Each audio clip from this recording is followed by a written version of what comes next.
Hey guys, and welcome to the 53rd, I think. I'm so losing track now. 53rd episode of EduAllStars, and the third in our marathon tonight. My name is Todd Nesloni. You can find me on Twitter at TechNinjaTodd.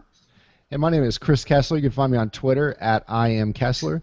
And tonight Keegan is absent because we are recording our summer series all on one day, and we're releasing them once a week. So he actually graduated high school today, and so he won't be on for the whole month of June, unfortunately. So we will miss him, but congrats to Keegan for graduating. Also, we'd like to welcome you to the podcast and thank everyone thank you guys for the great response so far. The feedback that you've left on iTunes really helps us out with the rating, so really, truly appreciate that. And we would like to thank Remind 101 for sponsoring this marathon of EduAllStars episodes. Remind 101 is a great tool that you can use to text parents and students without ever needing their phone number, and they never need yours. It's free, it's super easy, and you can learn more at remind101.com, or on our website you can follow the links on eduallstars.com. So we just came out of the locker room from halftime of our EduAllStars marathon. We drank lots of water, unlike LeBron James. So hopefully we will not cramp up in the third and fourth quarters. Yeah. So anyway, as you're listening, if you could tweet using the EduAllStars hashtag, it would be much appreciated. And we are so excited to have a good, dear friend of Chris and I on tonight. Somebody we've been wanting to have on for a while, and it just worked out with this marathon. And so we have Andrea Keller, who is a technology specialist in Irving, Texas. She was named TCEA's, the Texas Technology Conference, Teacher of the Year in 2011. And was named by the National School Board Association as one of the 20 to watch in education. She's also a co-host of the podcast series EdTech Chat and Chew. And so thank you, Andrea, for coming on with us tonight. Oh, thank you guys so much for having me, because, I've always watched you guys and, of course, listened to you guys, but I was so excited when I got that message saying, hey, Andrea, you want to be on the podcast? It's like, yes, that'd be awesome. Well, I guess, the best way to start is to just give us a little bit of background on yourself and how you got started in education. Well, actually, I spent 11 years in the classroom as a life teacher, which is living in a functional environment. So I had students with various abilities that were low verbal and nonverbal. They were Down syndrome, students with autism, students with cerebral palsy, and we just did some crazy cool things with those kiddos. And I then went back and got my master's in educational technology, and I left the classroom last year, and I just completed my first year as an instructional technology specialist. Awesome. So how did you know you were ready to get out of the classroom and kind of move into something different? Was it technology that kind of spurred that on, or what was the deal there? Well, actually, I'd had some of my kids, since they were in kindergarten. And like I said, I'd finished my master's, and I knew that I wanted to do something more with technology. I'd looked into doing assistive technology, which is working with students with various abilities and really increasing the technology in their classroom. But then I had 3 fifth graders that I'd had since kindergarten graduate up to 6th grade last year, and I thought that was just about the perfect time to finally really pursue trying to move out of my classroom, because I loved all my students that were there, but those 3, like I said, I'd had them for 6 years. It was time for me now it was a perfect time for me to make a change. So I was able to, there was a job opening at my campus that I'm at right now, and they called me up and said, we'd love for you to be our ITS. That's awesome. So do you still find time to sneak away and go spend some time in those life classrooms? I do. I had lunch with them on Fridays, and I do with our podcast that we have, the EdTech Chat and Chew. We've actually done some collaborative projects, and a couple of them have been geared specifically towards connecting life skills classrooms with regular education classrooms, because that's something that a lot of life teachers don't realize that they can do, is connect globally, because it is such a different environment, but also a lot of regular education classrooms, it's a great way for them to connect with somebody that's a little bit different than what they're used to. So I'm going to skip a question, Chris, and you can take the one that I'm skipping. But so you mentioned the EdTech Chat and Chew podcast, and I think it's a great little podcast that you'll do. Can you tell us more about it and how it got started and what it exists to be? So my friend Diane Miss Smokorowski, she is super collaborative, and so she and I have been talking a little bit. That was who I actually had my first chance when my students started Skype calling and doing global connections. I said, these are students with low verbal, nonverbal kiddos. She was one of my first classrooms that we actually started connecting with. And so we've been chatting back and forth of how we could continue on our learning even though we were in different roles other than teachers. And so we pulled in Karen, and we pulled in Michael, and we started our EdTech Chat and Chew group, and it's only about 20 minutes long. We meet almost every Monday. It's kind of this last month of school has been kind of crazy, but it's about 20 minutes, so that way it's just a little snippet, enough for a teacher to watch during their lunchtime, and we share resources that we've used in our classrooms. We share ideas that they can use. We've had a game show on a couple of times. We also share like books we've read, but it's kind of what we're doing in our schools right now that teachers can take back and use right away. Cool. So at TCEA a couple of years ago, which is Texas Computer Educators Association, I believe is what it stands for. That's kind of where I became a connected educator, and actually I met you, and I'd kind of known Todd from the district, but that's really where we kind of hung out, and we actually shared some burgers in some little dive bar where some scantily dressed women were serving us food, and had a couple of adult beverages along the way. And anyway, that's kind of that was kind of the turning point for me. But getting kind of segueing into this, you had won TCA Teacher of the Year in 2011. Worst segue ever. I just got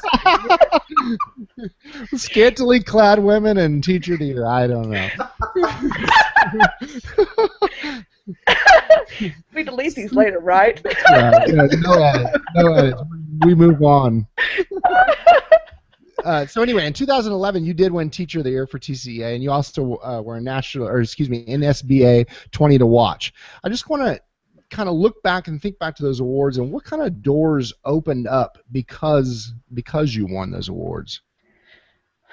Oh wow! I think one of the big things is a lot more people took me more seriously in that I could, because like I said, and I was a special education teacher at the time.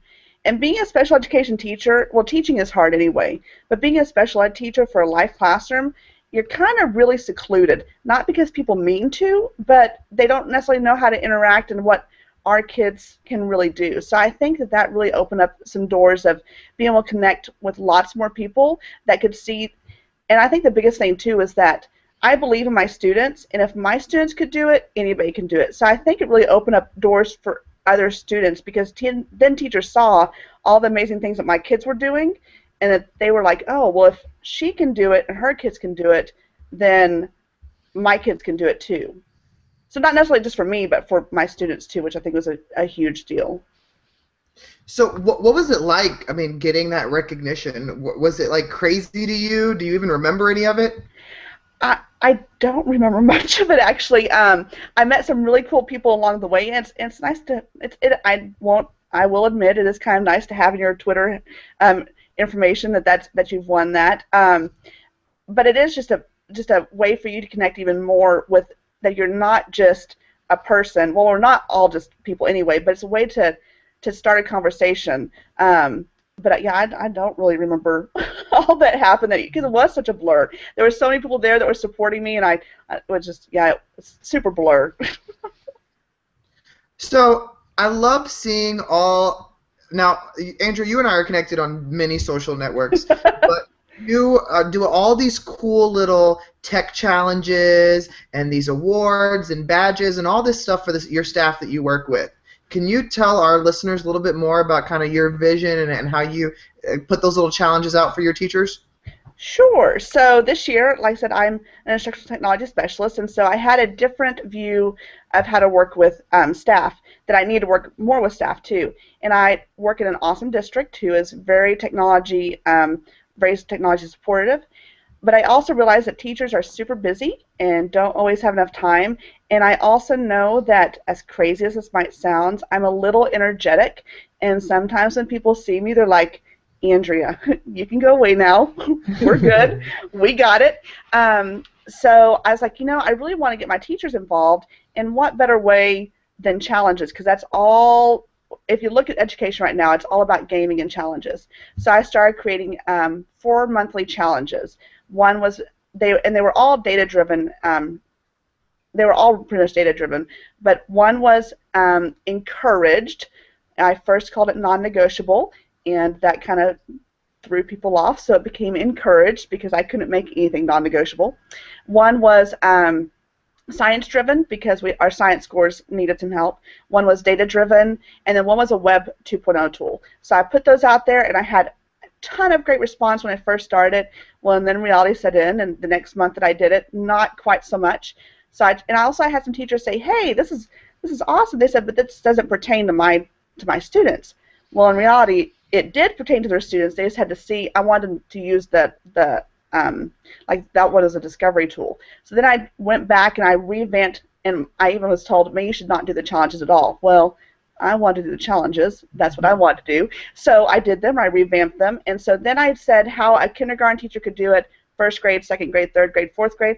Oh wait, this is not your subject though. Here's how you could do it for here's how you could do it for social studies, for math, for science. So then the teacher could see the tool and how it could be used in many different ways. But in addition to learning new technologies, the teachers got a badge if they did one, and if they did two, they got a badge and some swag. And if they did three, they got a badge, some swag, and a jeans pass. And if they did all four of them, they got a badge, swag, jeans pass, and I took over the class for 30 minutes. Ooh, And that's nice. I had a couple. I only had 2 teachers that did that though. That's okay. It's my first year, and I said I'm kind of outgoing, energetic, and people were like, "Andrea, I've got other things I got to do." And then if they did all 4, their name also went into a drawing for a free hour lunch. Oh, So, wow. Very nice. but things that I could do and that weren't going to cost me anything. So definitely a learning experience and a learning curve. And I tracked it all, and next year I know how I want to do things differently. So it's even more teachers participate in it. Cool. So tell us about your Facebook group, the Tech Formers Unite. So I started with these challenges, and I was putting them out on Facebook, some of the different ones I was doing, and I had some people say, "Hey, I want to do those too." So we created this Tech Formers Unite group where we started around December, and there was a ginormous ice storm, so we got a lot of action that month because nobody could do anything except for sit in their house. But we realized, though, that teachers don't have time to go out and find lessons or try new things, or they might want to try new things, but they don't know how they can do it for themselves, because like I want to always try some new technology, but I have to kind of have a starting point. So we started Tech Formers Unite, and it started with a group of 6, and I think that we're almost to 700 members now, and we try to do it kind of petered off this last month because it was the end of the school year and it's been crazy, but we're back up to about once a week we post a new challenge. So you're also Connected Educators, very active on Twitter. How did you get started on Twitter, I guess, is one of the questions I have, and when did you know that your aha moment for Twitter? When did it click? My aha moment with Twitter would have to be Podstock. I was a Plurker and a Twitterer, and so I connected with Jen Wagner actually, and she said, "Hey, you need to connect with this person named Kevin Honeycutt." So I connected with Kevin Honeycutt, and it kind of all went from there. And then I started meeting these people face to face, and I started making connections like this. And so, yeah, I think I was a pretty early adopter of Twitter. Not like the earliest, wasn't like one of the first, but I was probably a year or 2 in. That's when I started tweeting. Mm-hmm. And so, looking at this last year and having a change in career, kind of what you were doing, what would you say is probably the biggest thing that you've learned? Honestly, that I kept all my skin, which has been kind of exciting. It's been kind of nice. My biggest thing that I've learned is that, much like my students, we all have to have a goal in mind.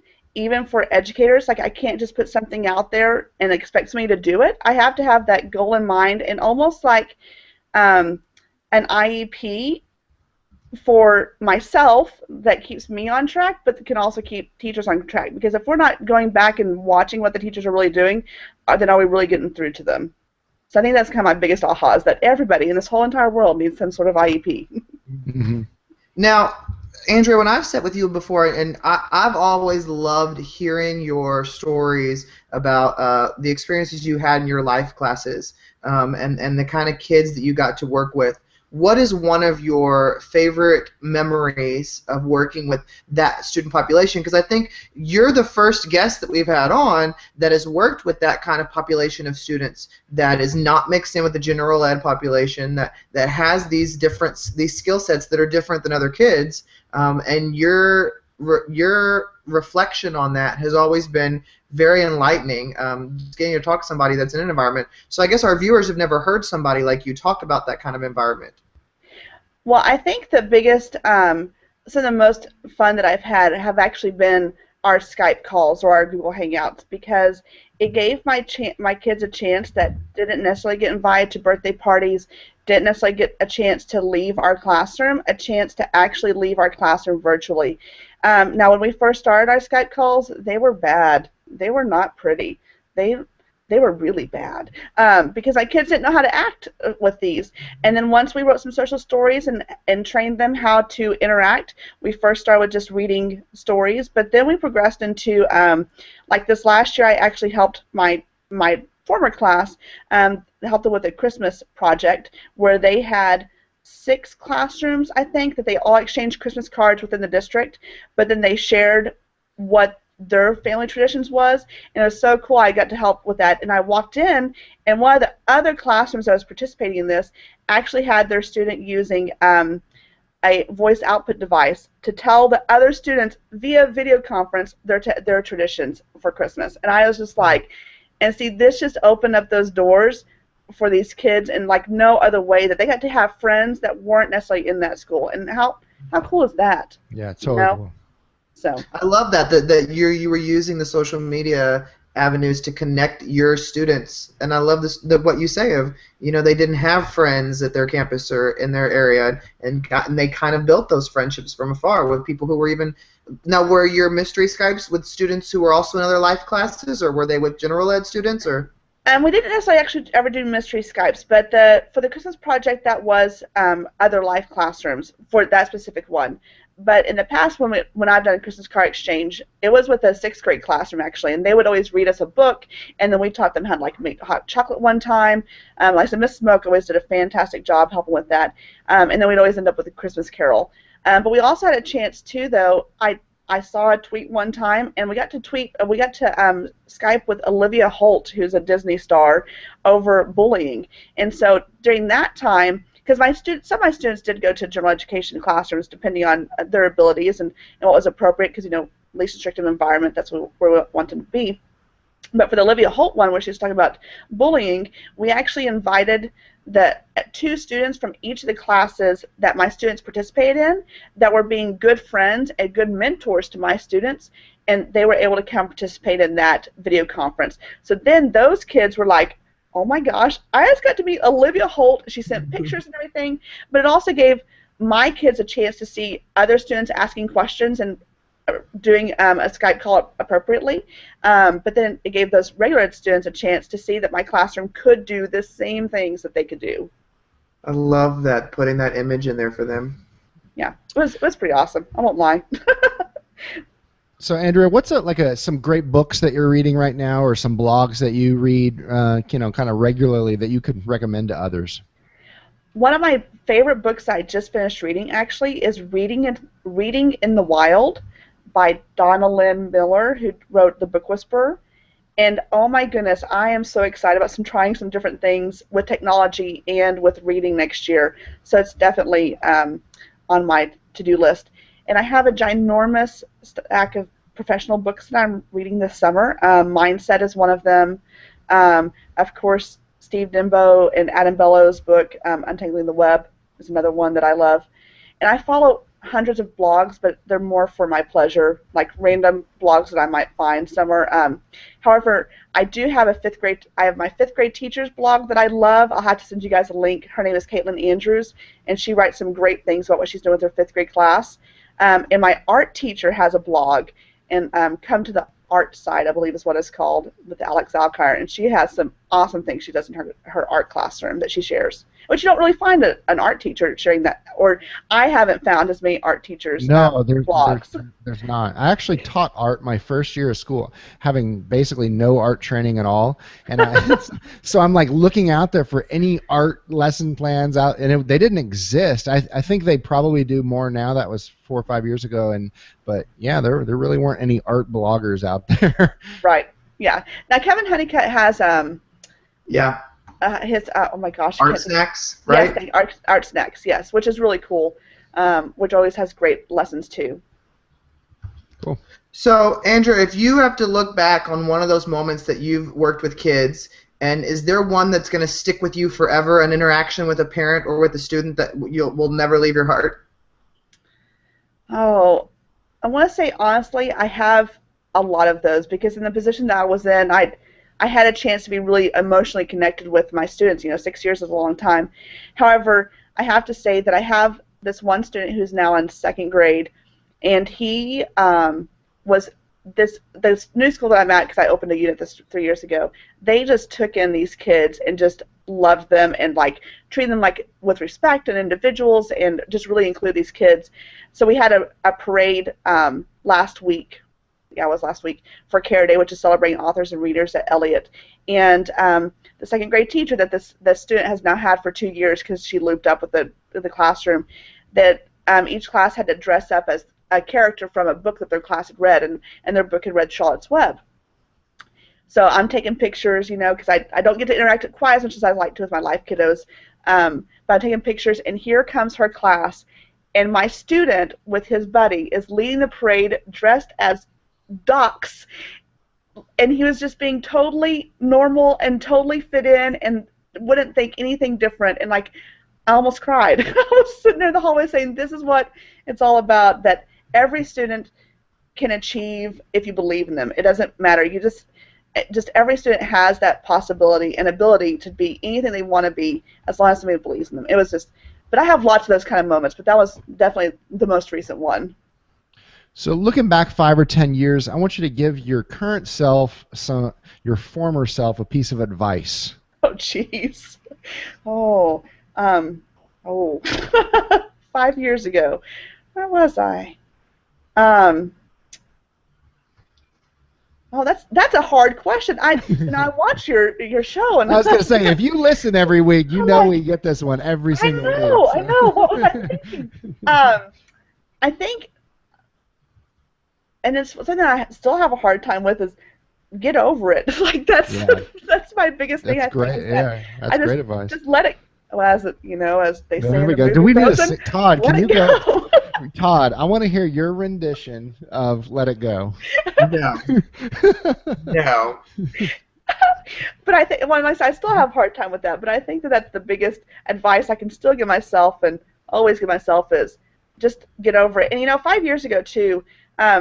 I think I've always been a pretty decent teacher, but not until I moved to this new school did I kind of get to reinvent myself and how I wanted to be perceived with my kids and my staff, opening up that life classroom. And I think that, and so 3 years ago, my motto became believe. And that was just where I had to rethink to myself, I need to believe in every person that I meet, no matter if I like them or if I do not like them, or if they're having a tough time or I'm having a tough time. I need to believe in everybody. But yeah, along with those lines of believe, you just got to get over it.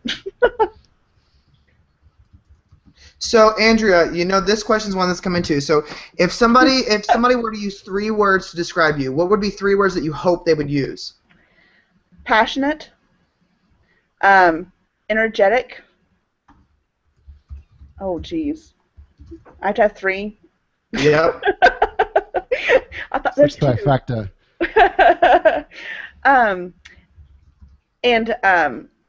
If you don't have 3, you're just like California Chrome with only 2.